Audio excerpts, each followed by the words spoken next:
Wel, bore da, un ac oll a chroeso i'r Roedfa Foreol. Mae'n hyfryd i weld chi gyd yn aelodau, yn gyfeillion, yn ymwelwyr. A ga i estyn croeso arbennig y bore yma, nid bod angen i groesawu fe, wrth cwrs, un cynwenidog a parchedig Peter Dewi Richards. It's lovely to see Peter and Matthew and Catherine with us this morning, especially as we will be remembering Mair during this service. It's lovely to see you and hope you have a blessing of being with us. A na i waid rhagor am Mair yn nes ymlaen yn yr Oedfa. Felly, gyda'r ychydig eiriau yna o groeso fe unw ni, ac mae wedi bod yn hyfryd o beth i ddweud yn ddiweddar, ond fe unw ni ganu, gan ein bod ni wedi methu a chanu am gynifer o fisioedd. Ond geiriau addas elfed, y bore yma, 5 number 25, our opening hymn, daeth eto fore saboth boed arnom yn dy di, brydferthwch dy sancteiddrwydd a'r llewyr choddi fri.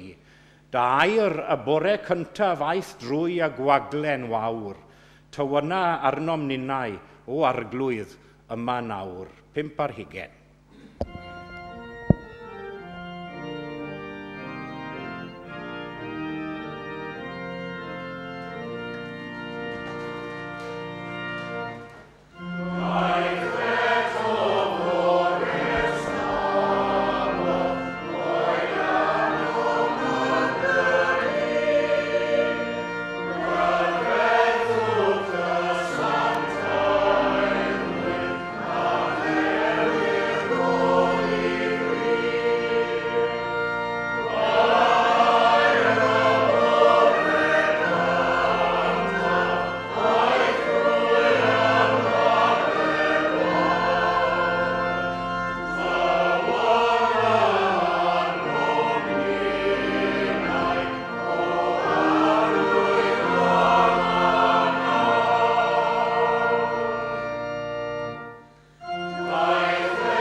I ni'n troi at lythyr cyntaf Paul at y Corinthiaid i ddiben ein darlleniad y bore yma, and hopefully you can all see a copy of the bilingual testaments, which should be in all the pews. If you turn now, please, to page 470, page 470 in your bilingual testaments, you'll be able to follow the reading there. We can follow together.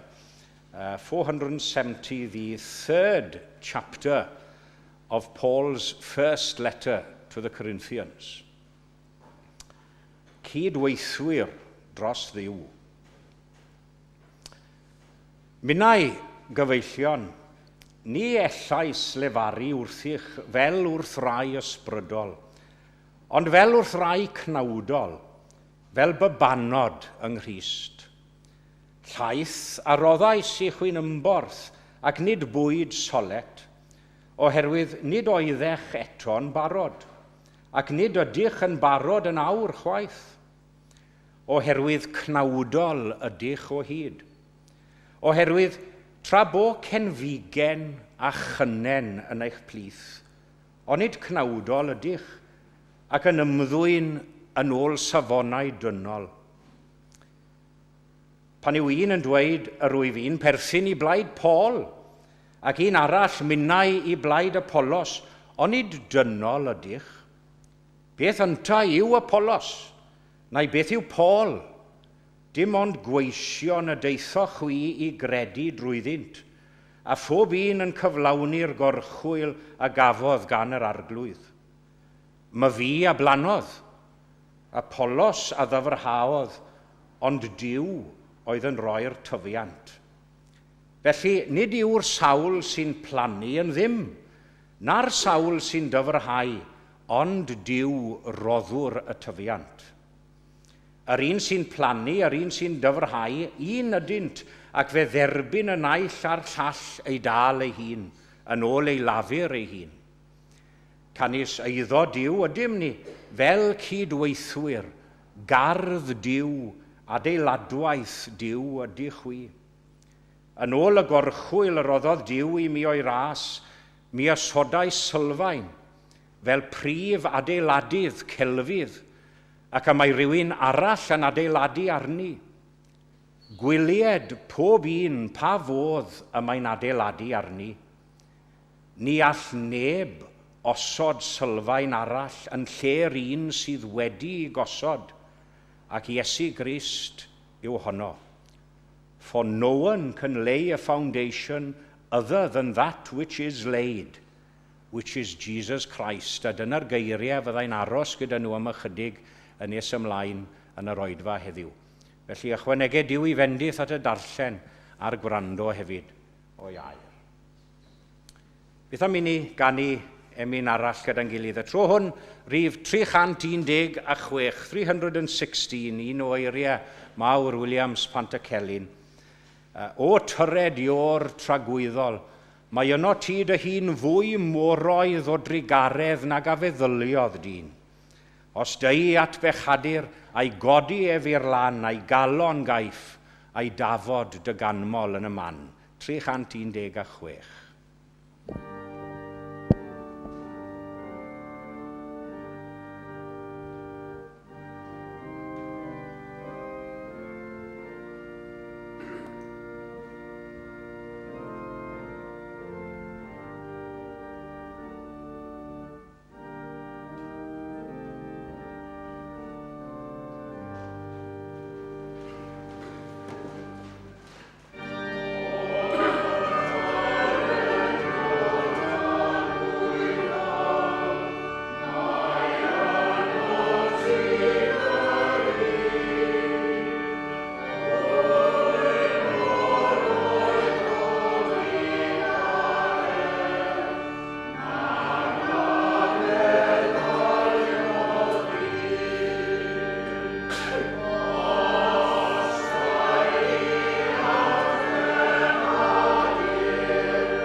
Wel, cyfle i ni nawr I droi at yr arglwydd mewn gweddi. Let us all now turn to God in prayer. Cydweddiw.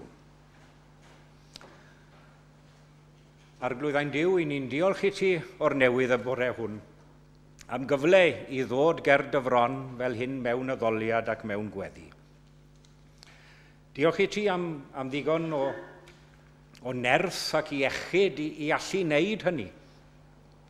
Ac wrth I ni sylweddoli ein breintiau amlwg ni wrth ddod i'th di y bore yma. Fe gofio ni am y rai hynny sydd yn fyr o'n breintiau ni, y rai hynny a garau fod yn bresennol yma bore yma.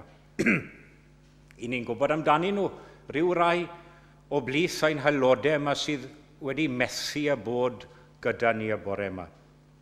A hynny oherwydd amrywiau resymau. I ni'n cofio yn arbennig y bore yma am Idwal Lewis. We think especially of Idwal this morning as we heard the sad news of Anne's passing during this past week.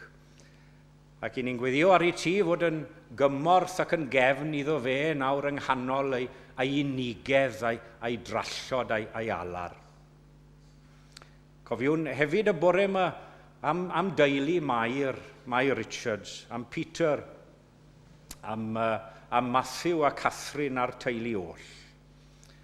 We remember Mair, especially this morning in this service, and all that she meant to her family and her many, many friends here at Eglwys Gymraeg, Canol, Llundain. We thank you now for her love and friendship, her honesty and integrity as a human being. We thank you for her faithful service to so much, especially here in this church and in her home church in Calvaria and Llanelli.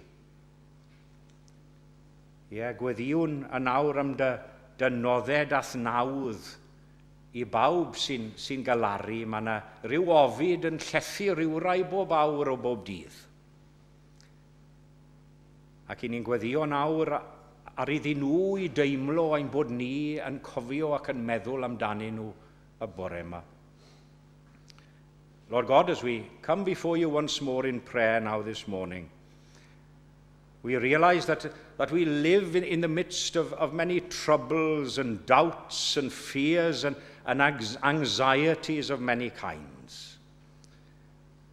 Be with all this morning, especially those who may feel that life is difficult and perplexing for them.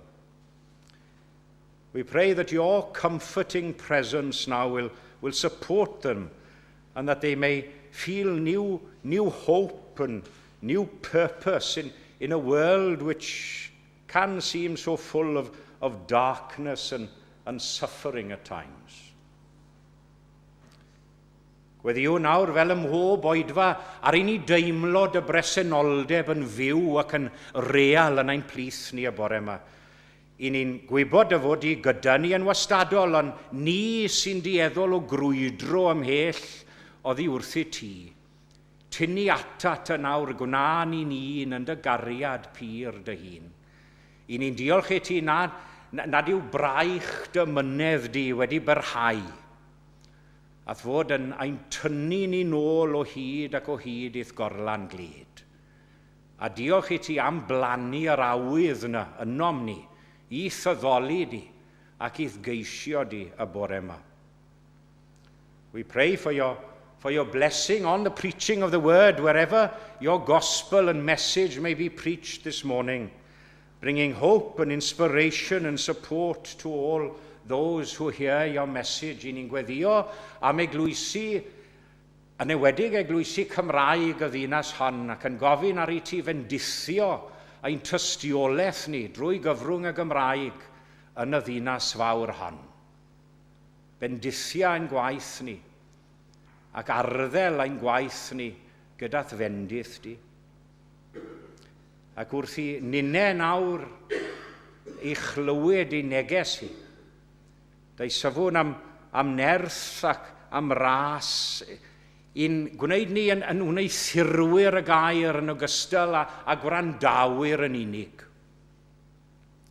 Be with us now, Lord, during our time of worship this morning. And then, at the end of the service, as we leave this place, this house of prayer, may your living presence be with us in all that we do and say and think during this new week which is opening before us. Ac wrth I ni gyflwyno ein gweddiau cyhoeddus fel hyn i'th sylw yn awr, i ni'n cyflwyno hefyd deisyfiadau cudd ein calonau ni. Llanwer ni oll nawr at ysbryd, llanwer ni gydag ysbryd a ddoliad, a llanw ein calonau ni gyda thangnefedd a chariad. A mi ni ofyn y cyfan oll yn enw ein harglwydd a'n iachawdwr, Iesu Grist y cyfiawn. Amen.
A fel dwedodd Peter, croeso arbennig cyn wneudog ychydig Peter Dewi, and hefyd to both Matthew and Catherine. It's lovely to have you here and being a part of the service this morning. We have such fond memories of Maya in this chapel, and we certainly miss her. She was a wonderful lady. She was so positive, and she still could have a laugh and joke. Even in her deepest pain, she still could laugh and be so positive. We miss her, but I know there's no greater miss than in your family, and our deepest sympathy to you. Peter, that's Peter. Rob, our present minister. Diolch am arwen I bore yma. Our minister is also taking the Bible service at 4:30, also the evening service here at 6 o'clock this evening. Hefyd, Iron, diolch I ti am dy gyfraniad ar yr organ y bore yma. This week, we're back to our usual pattern of services. So we have our midweek service, Canol, Canol wythnos. So Wednesday, midday, we have a short service here. But this Sunday, as Wednesday, we will be having an organ recital, a monthly organ recital, and it will be given by Professor Dr. Noel Frendick from Emeritus Director of Music of All Souls, Llundain Place. Details are in the foyer of the monthly organ recitals for any of you who want to join us. Then next week our minister is also with us, but on Saturday we have a very special service here, a wedding blessing service. And Leslie and Will have invited you all to join if you want. But if you do want to join in the service at 1 o'clock, please do sit upstairs. But at 1:30. Oh, sorry. 1:30. Perhaps if you come at 1, you'd be all ready for 1. I knew there was a logic in something I said today. So that is happening on Saturday, and ar hanner eglwys, dymuniadau gorau i'ch dau. Da ni'n mor ffodus cael chi yma, ac ni'n gwerthfawrogi ar holl ydych chi'n neud. Right, what else did I have to say? Obviously, with COVID, it's very obvious that we've loosened up on regulations. All we ask you to do is, perhaps when you're moving around, trying to kind of make the place safer for those who are slightly vulnerable. Just wear your mask when you move in and out. That's a kind of precaution. We do now actually come around with collections and things. Felly, we will be coming around very soon with our collection. And the final thing to say is the building work has actually eventually started. The support beams are going in the toilets. At the moment, you can still use the toilets downstairs, but there might be a stage where you can't. And so just be aware. We might be able to just use the lift here just to go to the disabled toilet. We'll just see how it goes. But just beware, and perhaps Starbucks might, not Starbucks, but Pret might be useful as well. But yeah, but so felly nawr ddawn o amgylch I derbyn y rhoddion, please.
Wel, os allai ategu at goeddiadau Marion, dim ond I ddweud bod Noel Tredinic yw'r organydd sydd gyda ni nawr a ddydd Mercher, felly dewch yn lli os gwelwch yn dda I wrando os ych chi ar gael, dim ond rhyw hanner awr fach, a little half-hour lunchtime recital on Wednesday.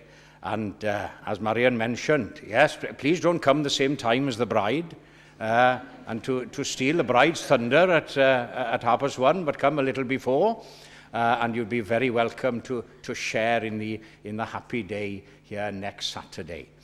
Ac fel welwch chi, mae'r delyn Ar yr ochr, a mae hwnna'n golygu un peth yn unig, ond yw i, bod Manon yn mynd i roi ddatganiad bach i ni. Ni'n ddiolchgar iawn i Manon. Bydd hi yn chwarae yn y briodas hefyd ar y delyn Sadwrn nesa, and she's kindly agreed to play for us this morning. Diolch yn fawr, I'm siŵr na i di gyflwyno beth y ti'n mynd i ware.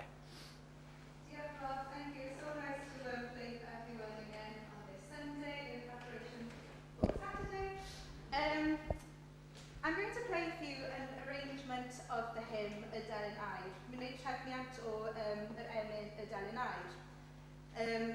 We remember, of course, the famous words of William Williams Pantycelyn, ni bydd diwedd byth ar sŵn Addoliad. I know mine is not gold, but I think she's still quite pretty. This is an arrangement by the harpist Anne Griffiths, who sadly passed away last year. And she was a very important figure to us Welsh harpists because of her different arrangements and just the education that she brought to the harp world from France, particularly the technique that we use to play the instrument. She combines the melody Addoliad with the plain song melody Te Lucis Ante Terminum, which is sung at the Compline service. So I hope you enjoy Addoliad, the Golden Harp.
Wel, diolch yn fawr, Manon, am dy gyfraniad gwerthfawr i ni bore yma. Mae'n cludo ni i'r nefolaidd leoedd, yn fe. Ni bydd diwedd byth ar sŵn y delyn air. Diolch yn fawr. Well, before we sing our next hymn and come to the sermon, I welcomed Peter and Matthew and Catherine at the beginning of the service, and it's lovely to see them this morning.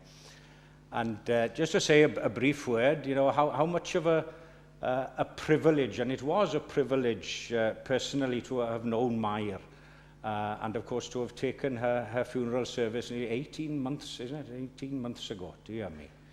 Of course, I'd known Peter for many years before meeting Mair, but you know, from the very, very first meeting, it was obvious, wasn't it, that she was such a genuine lady. Genuine and loving nature. And I can remember during the period of her last illness, and I'd go and sit with Peter and Mair when she was having a treatment. And I'm sure she was more of an encouragement to me in my ministry than I think I was to her. It was lovely to be there. And she valued the very most important things in life, didn't she? And although, as Marian mentioned, facing her last illness now so bravely, and always, you know, personal health challenges that she'd had all her life, she always lived life to the full, didn't she? Never complaining. And, you know, her reply to me always, whenever I'd ask, "Shw ma pethau, shw chi'n timlo?" "Oh, ddim yn ddrwg, ddim yn rhy ddrwg, you know, not too bad," but knowing that, you know, things weren't so good. But she never said that. That's the thing. She never said that. And I'm sure her constant kindness and love for you as a family, and for her many, many friends here at Eglwys Gymraeg, Canol, Llundain, or Castle Street, as she would have known it, will live on in your hearts forever. And I know that Bydde Bethan wedi dymuno bod gyda ni y bore yma, oedd Mair yn gymaint yn fwy, yn dod i na llusfam ac yn lle, wel, oedd hi'n fangu i'r plant. A wy'n siŵr bydden nhw wedi dymuno a bod gyda ni heddiw, ac i ni meddwl am Bethan hefyd yn arbennig, a wneud i drosglwyddo ein dymuniadau gorau iddi hi hefyd i ni fel Eglwys. Felly, i ni'n dymuno Duw yn rwydd i chi fel teulu, yn gefn ac yn gymorth, a gobeithio hefyd y bore yma bydd y roedfa hon o gymorth i chi hefyd. Felly, as we remember Mair and others in our prayers and service this morning, we sing together before the sermon 579, 579, geiriau Dan Lynn Jones. Dwi'n dyfynnu'n aml, chymryd yr ail bennill, dwi'n dwlu ar y cyffelybiaeth yna yn yr ail bennill. Tir i ddfoliant yn y fynwes, roddi'r trydan yn y traed. Yeah? Giving us literally electricity in our feet. Yeah? Dwi'n licio'r cyffelybiaeth honno'n fawr iawn. Beth bynnag, ti yw'r un sy'n adnewyddu, ti yw'r un sy'n bywio cae, ti yw'r un sy'n tangnefeddu wedi'r cilio a'r pellhau. Bywio'r rym, roddais dim, bellach, ni ddiffygiaf ddim. 579.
dwy folios, efol flas, a ddaw drwy'r ysbryd glon a'i ros.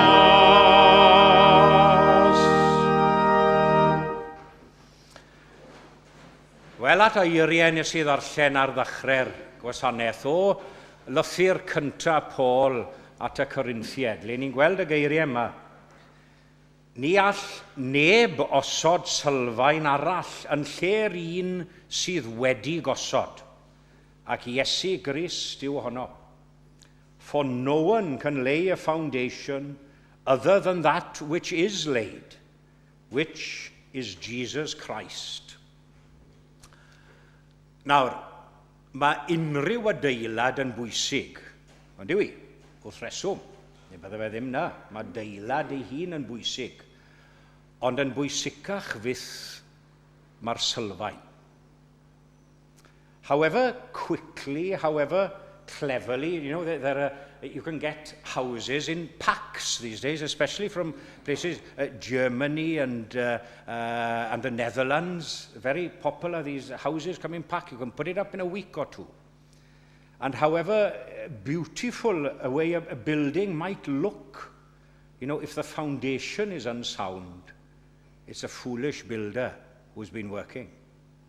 The walls won't stand up for long if it's not placed on a firm basis. And if this is true in a worldly, physical sense, it's certainly true in a spiritual sense. The foundation is of the utmost importance, isn't it? Pan ych chi'n adeiladu, chi'n modd allwch chi ddefnyddio'r carreg gorau posib, y sandstone neu'r York stone, o'r safon ucha. Ond maen nhw bawn o syrthio. Beth bynnag yw'r cerrig a'r meini yna, bawn o syrthio os nag nhw wedi osod ar sylfaen gadarn. And as to what the foundation is as far as Christianity is concerned, of course, there's no question about it. And our text this morning sets it out very, very plainly without any measure of a doubt, does it? Ni all neb osod sylfaen arall yn lle'r un sydd wedi gosod. Ac Iesu Grist yw honno, for no one can lay a foundation other than that which is laid, which is Jesus Christ. Now, I'm sure those of you who are familiar with your English hymnary, I'm sure the words of Samuel John Stone's famous hymn are coming to your mind now. The church's one foundation is Jesus Christ our Lord. Ond wrth gwrs, mae modd I gael amrywiaeth o fewn yr adeilad, ond os? Bydde fe'n ddiflas a pob adeilad yr un peth, a diolch am hynny, ond does dim lle I gael amrywiaeth ynglyn â'r sylfaeni. We can all agree to disagree on certain architectural types and influences. Some would prefer a sprawling Victorian mansion. Others might well like the brutal modernist structures of the 60s and 70s. But everyone must agree that the foundation is important, whatever building you're building. Ac yn yr un modd, chi mae gallwn ni angytuno ag ambell I bwynt diwynyddol ac athronyddol, dyw e ddim bwysig yn pen draw, gallwch chi ddadle ynglyn ag ystyr ambell adnod o'r ysgrythur, popeth yn iawn. Ond mae rhaid I ni gytuno ar y sylfaen. Paul, in his verse here and in his words to the church at Corinth, he declares emphatically that there is only one foundation, there is no other, and that foundation is unalterable, immovable, everlasting, and that's Jesus Christ. A'r pwynt cynta hoffwn ni danlinellu I chi bore yma yw hyn. Does yr un eglwys werth ei halen ar wyneb y ddeiar yn bodoli, ond yr un sydd wedi adeiladu ar Iesu Grist. Mae hwnna'n swno yn beth amlwg I ddweud, ond mae rhaid I ni ddweud a dweud drosodd a throsodd. There is no church in existence no true church. Only that which is built on Jesus Christ. Do you know, whatever community of people or congregation or a sect or organization which may call themselves a church, if it's not built on Christ, then it's not a true church. Chymod, ys dim ots pa mor niferus yw'r aelodaeth. Chymod, mae yna rai eglwysi digon niferus yn America. Ond cofiwch, mae rai o'i syniadau nhw yn ddigon heirllig ac od ofnadw. Rai o nhw dwi ddim yn credu bod nhw wedi adeiladu ar ddisgeidiaeth Iesu Grist o gwbl. Does dim ots pa mor hynafol yw'r achos, neu pa mor bwysig yw'r eglwys neu gapel yn llyged y bobl a'r cyhoedd. Oni bai bod yr eglwys honno wedi adeiladu ar Iesu Grist, nid eglwys mohoni. And because the foundation is always the very first thing to be laid, isn't it? And so Jesus Christ should be the first and the foremost thing in every church. You know, even before his birth, you remember these words, the prophecy of Isaiah, see, I lay a stone in Zion, a tested stone, a precious cornerstone for a sure foundation. The one who relies on it will never be stricken with panic. Na chi gyfeithiad da, ynddo fe? That's the New International Translation, will never be stricken with panic. A mae sylfaen hefyd, wrth gwrs, yn gynhaliaeth, ynddo fe? Mae'n cynnal y cyfan oll, oedd hi tanno. It's a support for everything. We're at it now. Marian mentioned about the beams going in underneath, yeah, the support. Do you know, if there's any community of people calling themselves a church who depend for their support on anything else but Jesus Christ and him crucified for us, well, they're not a church. Gallwch chi alw y gymuned honno falle yn glwb crefyddol, os mynwch chi, ond nid eglwys fo honni. And of course, the strength of a living church is a living Christ. Yeah? We as a church here in Eglwys Gymraeg Canol Llundain must not only rely on the Christ who died for us, but rely on the Christ who lives for us. A chi'n gweld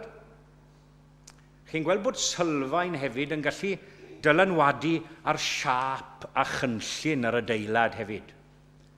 I'm sure you've all visited an old castle ruin, or the remains of a monastery or an abbey, and that's all that's left, isn't it, is the outline of the and shape of the foundations. Is i nôl wedi bod sawl gwaith, ond is i nôl yn ddiweddar I abati ystrad fflir, omdolir ymdywelaf, ynddo fe, nôl ger Pontrhyfendiged. A chi'n gweld olion yr hen sylfaeni, allwch chi ddychmygu beth oedd siap yr adeilad wrth weld yr olion. So, every church as well must be built on the outline and on the shape of Jesus Christ, in the sense of following his word and his teachings, and that to the best of our knowledge and ability and understanding. And you know, any church and every church which carefully and diligently follows his guidelines will be steadfast and sure in their work and witness all the time. But any church which leaves the rules and the authority of Jesus Christ as the foundation, they will cease to be a church. Cease to be a church in the true sense of the word. A chi'n symud ymlaen at yr ail bwynt yma. Mae sylfaen hefyd mae'n angenreidiol, mae'n hollol angenreidiol. Chi ffili wneud hebddo fe. Ond I chi? A foundation is also so indispensable to a building, and Christ is indispensable to every church. Do you know, you'd be able to live in a house without one or two of the windows in a certain place, wouldn't you? Back in, was it the 17th, 18th century, with the window tax, the levy placed on glass. And you can see around me in Maida Vale, there's some of the older Georgian properties. You can see the windows on the side being bricked up. Yeah, the window tax. You could live without a few windows. You know, you can close up a few doors. You can even get rid of your attic and have a loft conversion. They're popular these days, aren't they? Everyone's got a loft conversion these days. Yeah? But dear me, you can't do without foundations. Can't do without foundations. Felly, grynhoi y pwynt cyntaf yma, to summarise the first point.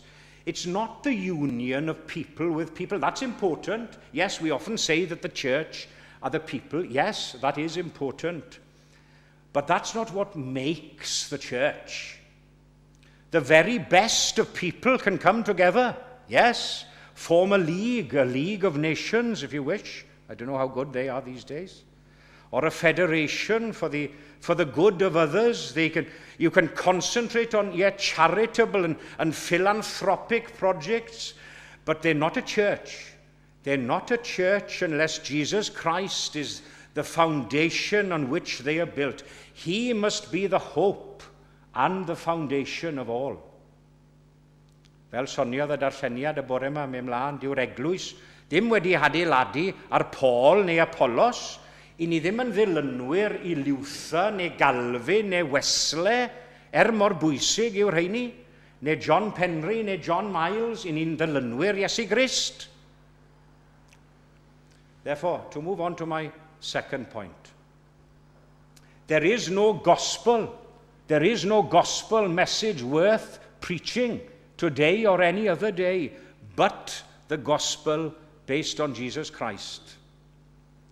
Mae yna beder efengil yn y Testament Newydd, os ni'n sôn yn aml am y 4 efengylydd. Ond un efengil sydd mewn gwirionedd, un efengil sydd ac efengil Iesu Grist yw honno. Paul referred once to another gospel when he wrote to the Galatians. But you know, he very quickly corrected himself and he said, not that there is another one. There is no other gospel, but there are some, he says, who troubled you and want to distort the gospel of Jesus Christ. Chymod, mae'n rhyfeddu fi. Wir i chi, mae'n rhyfeddu. Mae'n syndod o'r mwyaf mod i yn gallu clywed ambell i bregethwr yn pregethu am 20 munud solid heb sôn am Iesu Grist. Mae'n gamp, cofiwch. Wir, mae'n cymryd rhyw fath o athrylyth i allu wneud, ond mae ambell un yn gallu wneud e. Dear me. Any sermon preached without so much of a mention of Jesus Christ's name is not a Christian sermon.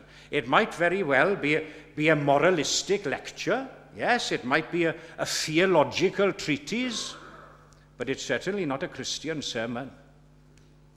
Iesu Grist yw hanfod yr efengil.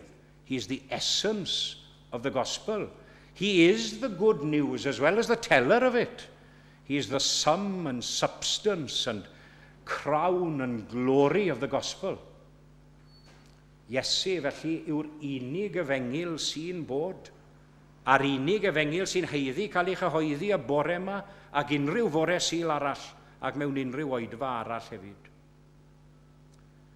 Sy'n farwen at y pwynt ola dwi am rannu gyda chi heddi.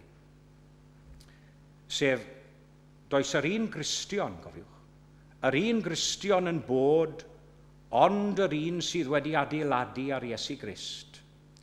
There is no Christian in existence, and this again seems very obvious point to make. There is no Christian in existence, only the person built on Jesus Christ. Do you know, when I meet another Christian, it shouldn't really be important to me whether he's an Anglican or a Catholic or a Methodist or an Annibynwr or a Bedyddwr. Dear me, that shouldn't really come into the question. But if the person is a Christian, he has no foundation but Christ. Chi mae popeth yn iawn os ych chi'n barchu'r pab, dyw e ddim yn grefydd i mi yn bersonol, a maen nhw'n eilyn y ddoli mair, popeth yn iawn neu ffyrdd nhw. Ond pyn yw'r Christian ar cwestiwn, ydy'r person na wedi adeiladu ar Iesu Grist? You may hold many, many varying views, standpoints as far as your outward religious practices are concerned. But the Christian is the person who's built on Jesus Christ. If we went now on block behind us, only a few hundred yards, to All Saints, Margaret Street. Dear me, it would be a very, very different kind of worship this morning. Yeah, almost unrecognizable to the way we as nonconformists worship. Popeth yn iawn. But it's built on Jesus Christ. They are Christians. And it shouldn't matter to me when I meet them whether they're high Anglican, low Anglican, or any station in between. As long as they're built on Jesus Christ. Mae'n rhaid I Grist I fod ein hesiampl ni. Ein ensiampl ni in byw and bod. And you know, through the help of the Holy Spirit, and only through the help of the Holy Spirit, we must try. We don't always succeed, dear me.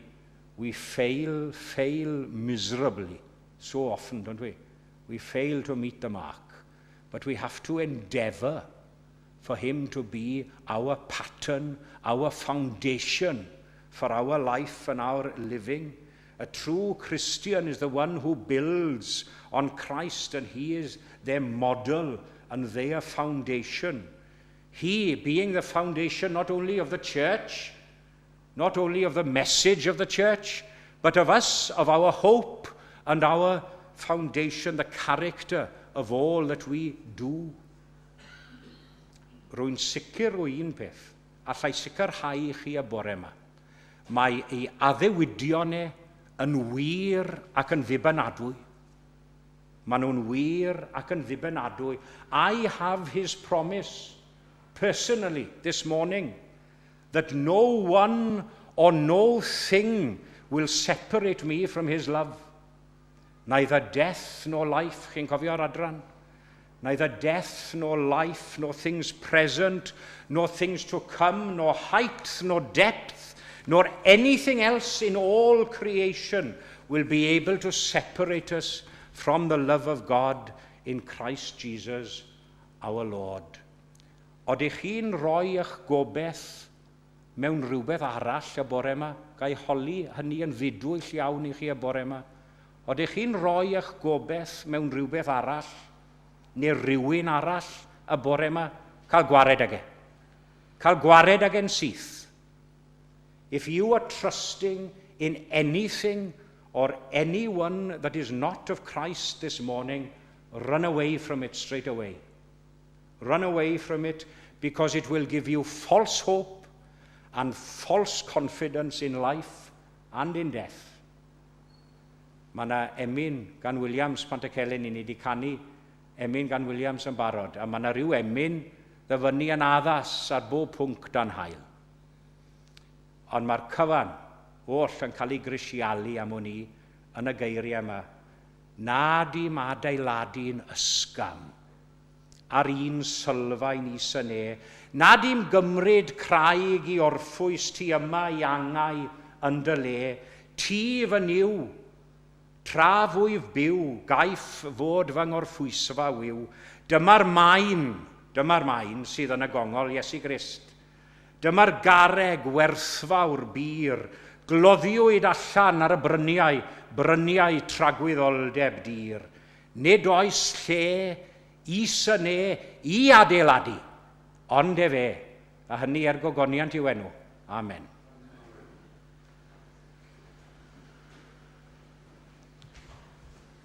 Felly, fe ganwn ni gyda'n gilydd 255, 255, a dwi dweud yn aml mae'n ryfedd, dy fe, fel mae eiron a'r organyddion eraill yn gallu dewis emyn sy'n cyd-fynd yn hollol gyda neges y bregaeth. A heb ymgynghori, mae eiron wedi dewis geiriau Richard Jones, 255, saif brenhiniaeth fawr yr Iesu, a'i gorseddfa'n fythol lan, saif ei heddwch yn dragywydd, saif ei chysur byth a'i chan. A'r pennill ola yna, saif heb siglo yn dragwyddol, eiriau ar anfeidrol fod, saif ei gyngor a'i gyfamod pan ddatodau rwymau'r hod. Teirnas ydyw na ddiflanna, rodiau deiliaid oll yn rhydd, a phan syrth gogoniant anian, harddwch hon yn fwy fydd. 255.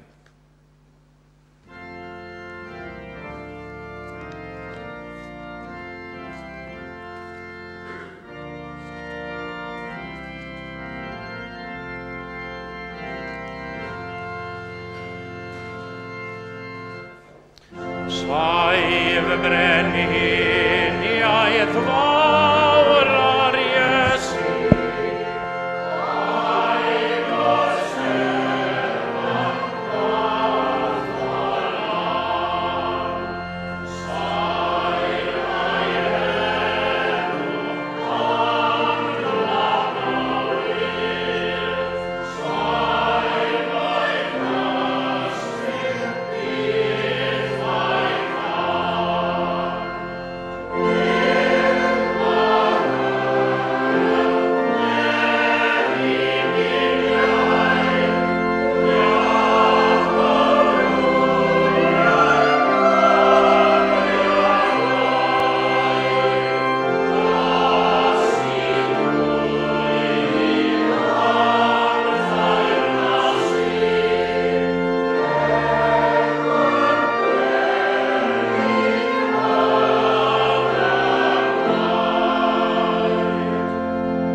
Gawn ni roi ein gofal nawr i'r arglwydd. Let us commit ourselves to God in prayer. Gollwng ni yn awr o dad nefol o dan dyfendith gyfoethog, a bydde di ras ein harglwydd ni Iesu Grist a chariad diw y tad, a chymdeithas felus ddiddannus ei lan ysbrydef, i aros gyda ni bob yr un ohonom ni ac i weithio ynom ni a thrwom ni, o'r awr hon hyd yn oes oesoedd. Amen.